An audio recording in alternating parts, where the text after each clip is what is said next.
Sad day. You have any words for him? Max? Yeah. No, I already did in the last video. Max, thank you for freeing up a ton of space in our warehouse. All right, day 2 of, is the mic on? Yeah. Yep. Oh shit. All right, day 2 of attempting to get a travel visa to China. So we're actually going to Chinatown. Daniel's parents told us to go to this travel agency in Chinatown because they have, I guess, more direct communications with the consulate or whatever. So the Chinese consulate in Houston got shut down during COVID. Apparently there was a bunch of stuff, and like they were like burning documents and shit. So that one's closed down. So we have nowhere to like physically go. We have to go through a travel agency because everything has to get sent to like Washington DC. So pretty extensive I guess guidelines and shit that you got to go through to get a travel visa for China. So we're gonna take care of it as soon as we can. We zooming. Hi. What you doing?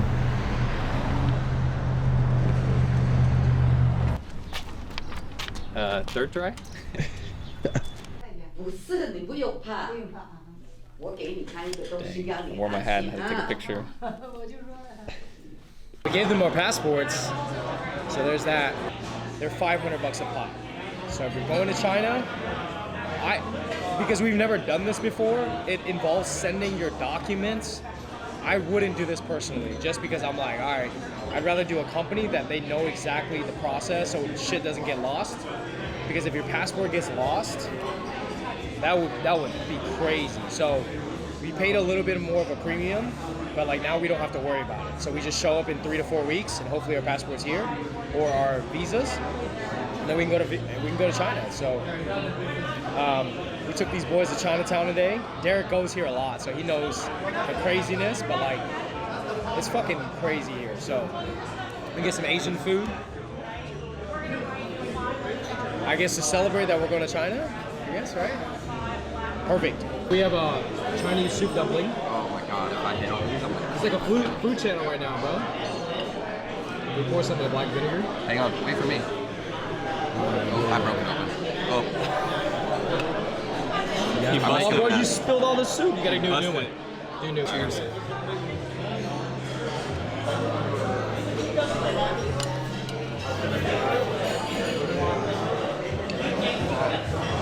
That's good, right?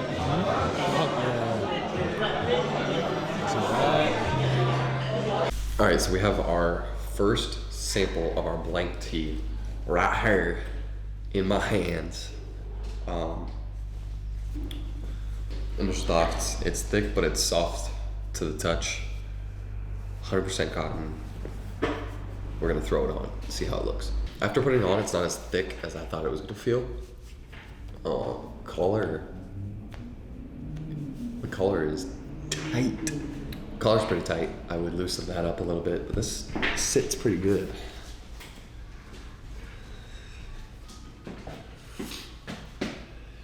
What do you think of the shirt? This is the blank. I like it. I like the material. We already did some fit tests. I like the neck. I'm a fan of mock necks, I guess, or tighter necks. My only complaint was longer. Why are you laughing at me? I'm not Daniel. You know, oh, you know the garment. You know, the construction of the garment is super high quality, best blank on the market. I do like it. I'm more of a fan of athletic. I have like more of an athletic style, so I like t-shirts that have spandex in them or like super stretchy. This is 100% cotton, but it still has some good stretch to it. That's why I like it. Yeah, I'm excited to start getting these out there to people. We're gonna kind of source these around some print-on-demand facilities in our area as well, and see if we can pick up some traction that way, and just see if we can provide a better blank than the industry is currently using. So we are going to eat lunch at Chiba Hut.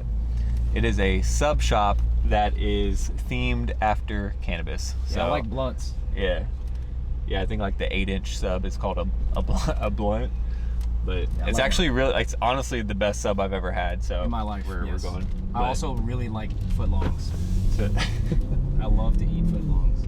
today's also a crazy day because we submitted an offer to a warehouse manager position, or we submitted an offer for the warehouse manager position to his name is Steven. We really liked him. He has a lot of experience. He has managed multiple warehouses ranging from 500,000 to 700,000 square feet.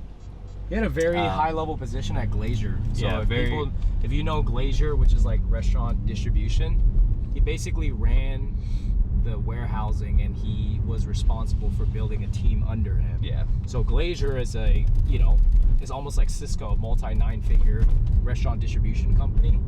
And very, very honestly a little overqualified, so it's a miracle that he was even interviewing with us, in my opinion. You know, we're small fries compared to some of the things he's done, but he's somebody that we feel like can really elevate our warehouse, groom our guys, train our guys to be leaders in the warehouse, honestly teach us a few things. So really excited. We're hoping that he accepts, and we can kind of go from there. we'll get to see how well he fits into the culture of our company. I think like when we took him to the second round interview through our warehouse, I felt like he was gonna fit, and he'll be the new daddy of the warehouse, which is gonna be dope. New daddy. I mean, he's older than all of us. Yeah, he's definitely he's older, and experience is a huge thing, man. Like he's actually an instance of somebody who does not have a degree, but his experience in our eyes trumps a piece of paper any day. So yeah, we're excited. We hope he says yes. We do have other candidates in mind if he does not say yes, but obviously he is our first choice, and we're gonna see how it goes. Yeah, bro, you didn't get a blunt?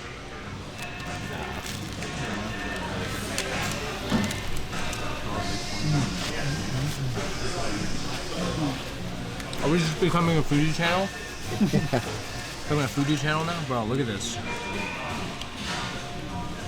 Crispy on the outside, chewy on the inside, and no bread flake. That's a perfectly toasted sub. Phenomenal.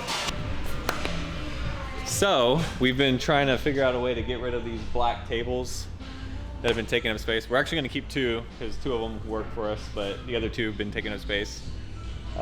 We decided to we reached out to EchoVision because they just moved into a new warehouse. God damn, bro, I'm fucking recording. They moved into a new warehouse. They've been using like fold tables, so we offered to give them these tables for free. So they're here to pick them up. We're gonna load them up and get them out of our space. You should be good. I mean, it's worth a shot, right? You're already here, so might as well. Yeah. And then our warehouse guys will help you put it into the truck too. Okay. Yeah.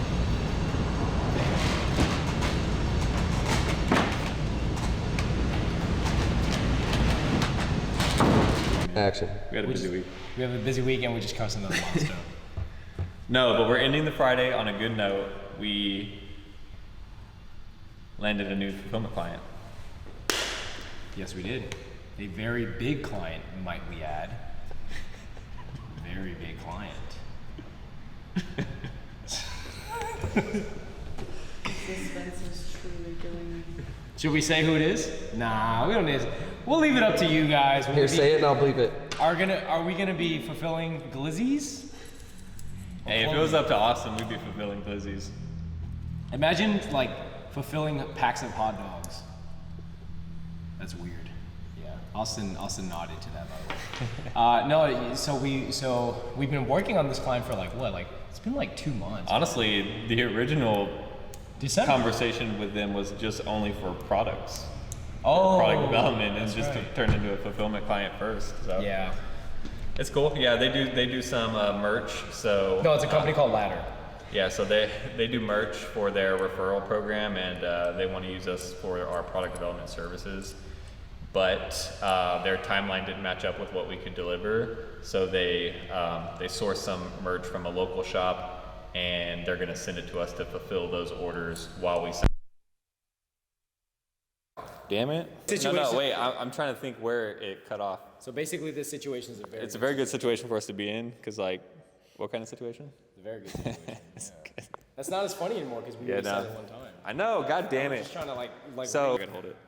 It's weird. I'll tell you. I'll tell you guys how the situation started.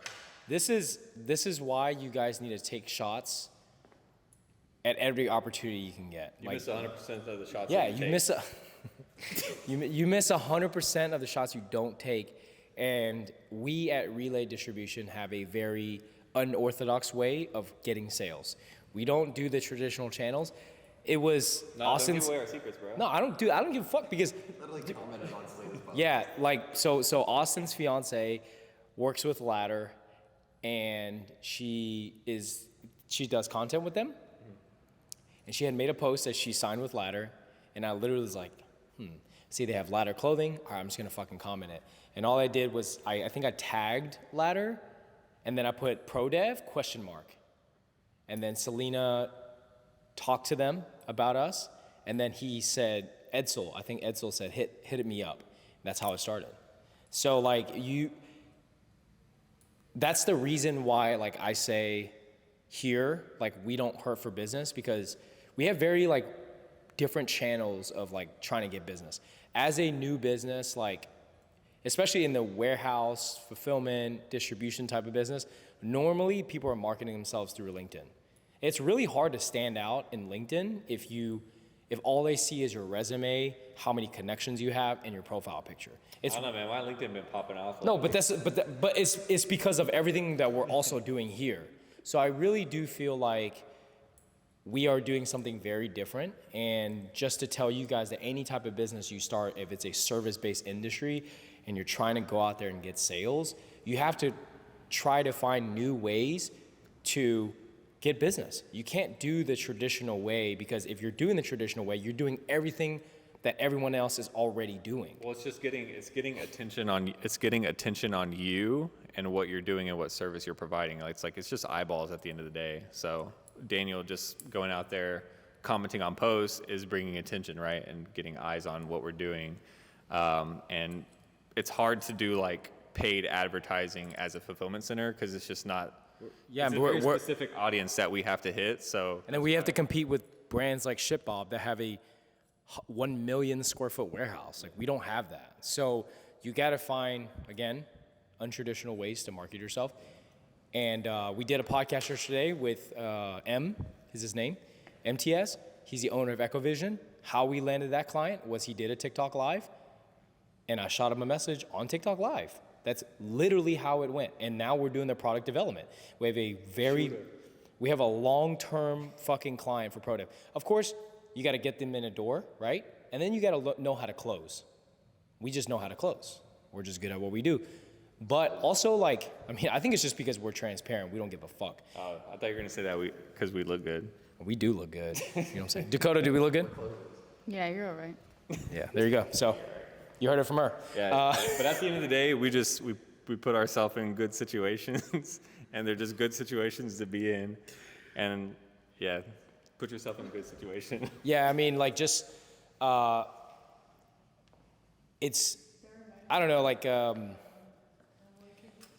there's, for the people watching now, there's been a lot of people, I feel like recently, how many have been trying to kind of like reach out to us and ask us for advice and all this type of stuff. You have to find your own way to do it. That's another example of people trying to just do the same thing that other people are doing. It's not gonna fucking work for you. Everyone should have a different business model in terms of how they operate and how they stand out. Don't go fucking buy a course. Don't go like following these gurus that are flexing these Lambos and shit like that, expecting them to give you the answers. You have to go out there and find what makes you different in a world of business, because in this type of business, we already understood. We're the underdogs, so we have to pave our own path to make us different. And this right here, you see us in front of the camera, is how we are different. No one can do it like us. We show glizzies on this bitch. We go eat we we go eat weed themed sandwiches. We honestly we do everything. Bro, you know what I just realized, like, while you're having this talk, is that, like, your side profile, you look like Doug Funny. That's fucked up. Bro. No, stand to your side, bro. Stand to your side. Side profile.